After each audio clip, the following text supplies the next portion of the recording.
कड़ियो गंवर में जीएम चौक ते एसयूपी जे मरकज़ी सदर ज़ैन शाह जो कारकुननि ऐं शहरियुनि पारां शानदार इस्तक़बाल। महिमान नवाज़ी तौरु अजरकनि सां गॾु गुलनि जी वर्खा। कारकुननि पारां ज़बरदस्त नारेबाज़ी कई वई।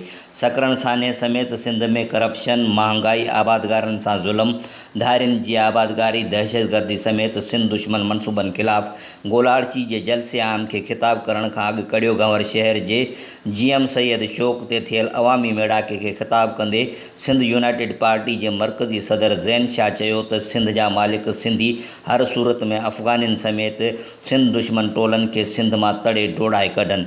हिन चयो त 15 सालनि खां पीपल्स पार्टी सिंध खे माले गनीमत सम्झी लुटींदी रही आहे। अफ़सोस सिंध उन्हनि मां जान छॾाइण लाइ मुतबादल रस्तो अख़्तियार करण लाइ तयारु न आहे। महांगाई, करप्शन, धारियुनि जी आबादगारी हुक्मराननि सिंध खे तबाह करे छॾियो आहे। मुल्क में हर सूरत में क़ाबिज़ टोलनि पुरअमन सिंधियुनि जो जीअण जंजाल बणाए छॾियो आहे। सकरन जे शहीदनि सां इंसाफ़ न थियो, आबादगारनि सां ज़ुल्म, महांगाई, दहशतगर्दी धारिया सिंध धरतीअ ते वॾा नासूर आहिनि।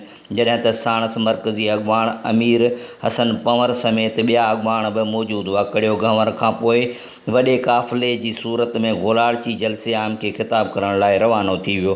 कांजी कुमार, इबरत न्यूज़, कड़ियो गंवर।